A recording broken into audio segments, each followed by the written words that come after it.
So guys, good morning. Today we're talking about the laws of communication or preaching, and we're going to hit two really important topics today.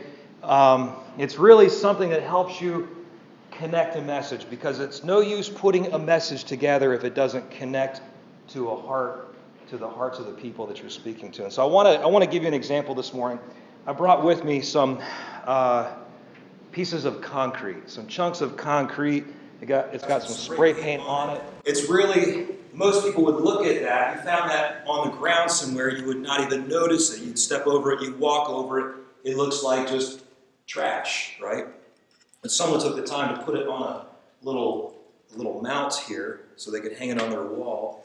And the thing that makes this concrete important, it's more than just concrete. It's actually a remnant of something that was historical. It was a wall. There was a wall that was put up in Germany many years ago, and the wall was called the Wall of Berlin, the Berlin Wall, and they constructed this wall to divide a city. I thought this was interesting because, something that's just so insignificant, just a little piece of rock, when you understand the meaning behind it, it has a connection to you. So how many of you had heard of the Berlin Wall, right? Oh, all of you, almost, you studied that in history class. So the Berlin Wall. So now maybe that's something that you not just want to look at. Now it's interesting. Now it's history, and you have a connection to it. I've got another rock here, and again, it just looks like a rock. It might use it for a doorstop or something. It's not anything important. But what if we told you that this rock was important?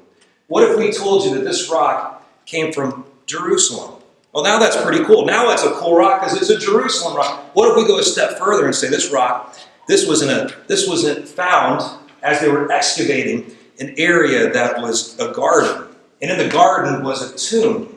And it was an empty tomb, and this rock was part of what used to be a stone walkway that would walk back and forth from that tomb. Well, now it's a pretty cool rock.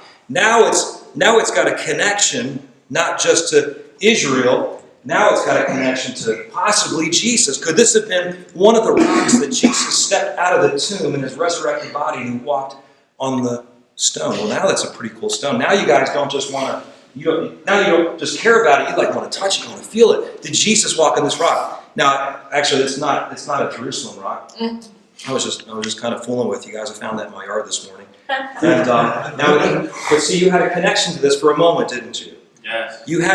Some of you had a strong connection. Like, man, I want to put that under my pillow tonight and sleep on it. Maybe I'll get some anointing or something. No, this is just a plain rock. But you had a connection for a moment because it touched something inside you, didn't it? It touched something in your heart. It was maybe even a little stronger for a moment than this, even though this is historical, and that's a neat thing. This has a strong connection to you because it represented something for a moment. It represented someone that's inside you. It represents some part of you that you've been hearing about all your life. And man, I just want to, you didn't get what I'm saying. There's a connection there. And so today I'm going to talk about connection. Connecting people to your message, because if you just preach a message and it doesn't connect, people are going to walk out of the room and be like, "What was he talking about? I don't remember. What was the message this morning? Was it it was a good message? What did he talk about? I don't remember." Have you ever been there? We want to help you connect your message to people so that they remember it. That's good, isn't it? One of the laws we're talking about today is the law of building bridges. Building bridges. And this happens before you ever get set foot in the pulpit, before you ever get to preach a message. This happens in relationships. And so what I'm talking about right now is the law of building bridges, the law of the bridge. It's about building relationships to people. If you're a pastor at a church, it's important that you build relationships with people, because there's an old quote, and it's so true, that people don't care how much you know until they know how much you care. You with me? People don't care that, hey, you got a lot of Bible knowledge. If they see that you don't care about them, they don't care what you have to say. Does that make sense? See, people have to know that you care about them. I want you to imagine for a second that you've got maybe someone who's very close to you, a good friend, someone that you're not just a friend with them, but someone that you even look up to a little bit, someone you admire, maybe someone who's been a mentor in your life. And they stand up in front of a group of people to speak, whether it's a sermon or giving some kind of speech, and you're listening to them. How are you listening? What's your posture like? What are you doing as they're speaking? You're like sitting forward in your chair. You're like taking notes. You're listening. You're paying attention. Why? Because that's your friend. You've got a connection to them. That's your mentor. You want to hear what they have to say. Even if nobody else in the room cares about them, you care because they're close to you. So that's the kind of relationship you want to have with people. You want to have that mentor. You want to have that friendship relationship so that people know you care. Because flip it the other way for a second. Somebody you have a problem with, somebody who's hurt you, somebody who said something and done something, whatever, and hurt you in some way, and now they get up to speak. Now what's your posture like? I don't care. They could be the best speaker in the world, and you're sitting there like, I don't care. I don't want to hear what they have to say, because you won't believe what they said to me yesterday. Oh, no, they didn't. You'll just get all kinds of upset because even though it's a great message that can really impact you, you're hung up on what happened. You're hung up on what they did. So it's important that you make a connection before you can speak. You earn the right to speak to people. Did you know that? You earn the right to speak into someone's life. It's like a parent situation. I want you to understand this today because this is something that you have to be purposeful about. If there's a parent who is an absent parent, okay, let's say it's a father who's not really been a father. He ran off when the children were young, and suddenly he comes back in the picture, and he sees the kids misbehaving. He's just come back, and he says, "Hey kids, you can't be doing that. You can't act like that." They'll say, "Who do you think you are? You might be my father, but you've not been my father. You can't correct me. You can't discipline me." Now take it the other way. A father who's been there, who's been with his children, who's been a loving parent, who's been earning the right to speak to them. He sees them misbehaving. All he's got to do is look at them and snap his fingers. Suddenly everybody's like, straighten up. Why? Because dad's in the room. There's a different atmosphere because someone that I respect is speaking to me. And so this is what you guys have to understand. When you speak to people, you have to earn the right. Before you could ever speak a message to them, you have to earn the right to speak to them. Does that make sense? You earn the right to preach to people because people don't care what you know until they know that you care. I remember, talking about building bridges. I was part of a team when I was in college that went and spoke to different places, prisons and things like that. But I had a friend who ran another ministry. He was in a rodeo ministry. And, one day I remember just crossing paths with him, and he said, "Hey, we're going today to Kansas City to do a rodeo. Do you want to come with us? We've got an extra seat." My first thought was no, and then I thought, I'm not doing anything else. I might as well go to the rodeo. So I said, sure, let me go get my stuff, and I went with him and his team to do rodeo ministry. And I remember getting there to do the rodeo, and it was a whole other atmosphere. I mean, it was a whole other world to me. I'd never been around it much in my life. I grew up in a different part of the country, and we weren't around rodeos and stuff like that.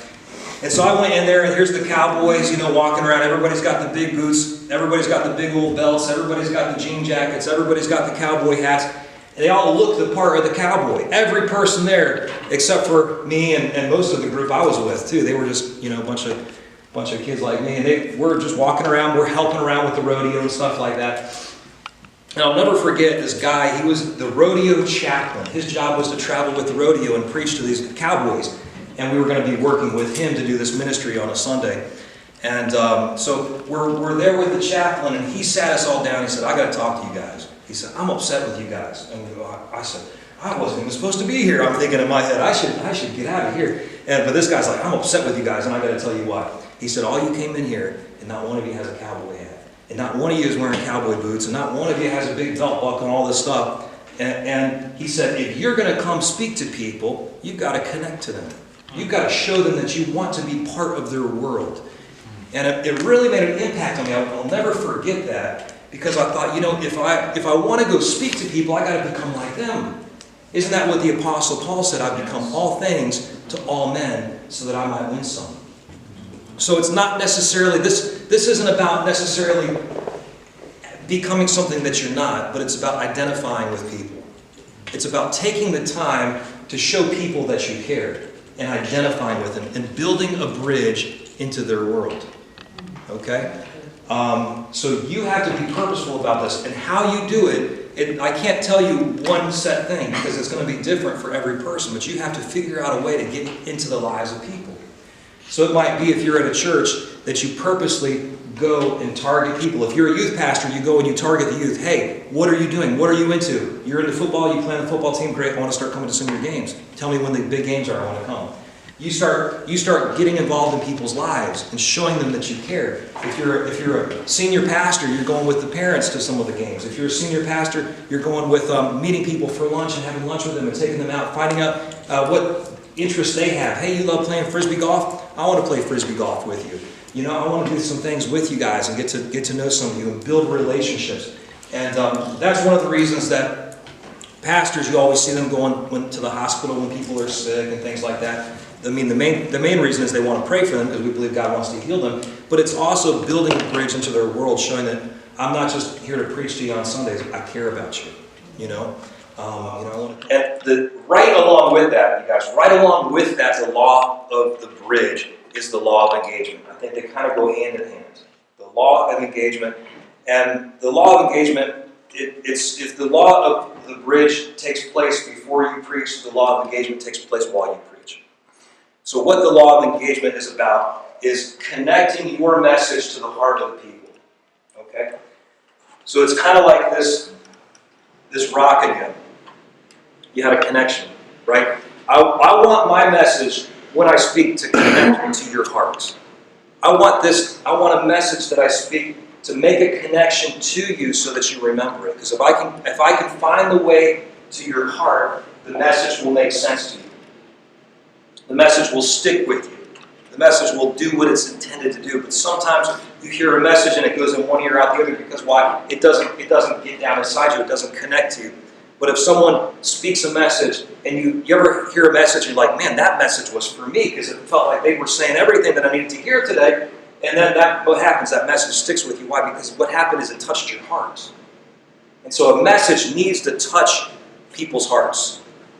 You need to find a way to people's hearts. You know, they say, girls, this would be good information for you to write down. They say a way to a man's heart is through his stomach.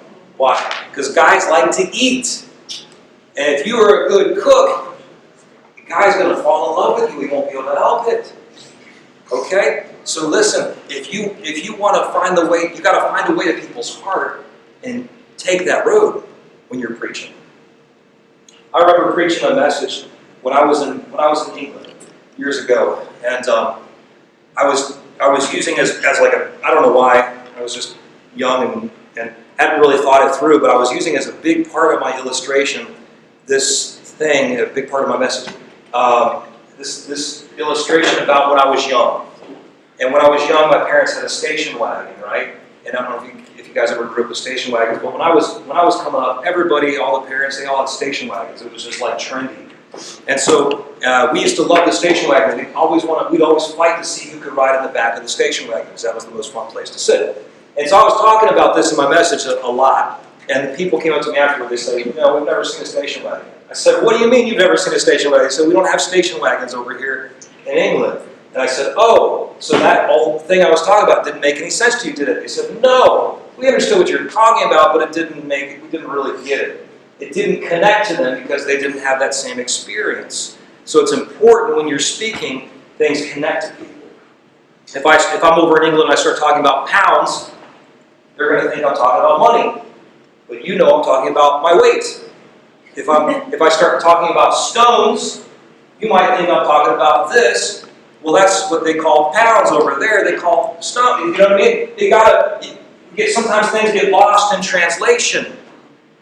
The messages, so many sermons that they get lost in translation. There's got to be a sermon graveyard somewhere of all these lost sermons that have just been spoken, and they're lost. They're wandering around and wondering, why doesn't anybody listen to us? They get lost in translation. It's sad.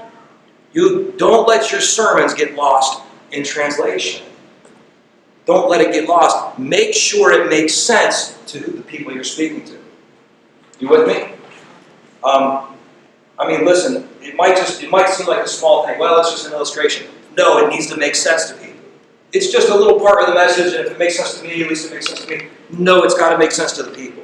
It's got to be something they can connect with. And more than just making sense, you need a connection. So let me give you an example. We just had a couple of good hurricanes blow through North Carolina recently, didn't we? So what if I preach a message about how to be prepared in a hurricane? Hurricane Survival 101. And in my message, I talk about not just hurricane, but I connect it to weathering the storms of life. Trusting in Jesus with all the storms that you go through, all the situations you go through. Well, now what I've done is I've taken something that everyone in the room can identify with, because every single person went through the same storm. And they all can relate to the hurricane. So now I'm going to talk to you about hurricanes. So now suddenly everybody's like, hey, yeah, I want to listen. I want to, because I can connect to that. I saw a tree fall on my neighbor's house, and I was making sure I had my preparations before the storm, my batteries, and all this different stuff. So you're making sure it connects to the people in the room. Does that make sense? So here's the key. Find a path to the heart of the person, of the people. Find the path to the heart of the people, and follow that path. And it can be a lot of different ways. It can be a lot of different paths. For some people, they're going to connect to something different than somebody else, but you've got to find the path to the heart and take that path. For the message to stick, you've got to get to the heart. Sometimes we preach fluff messages.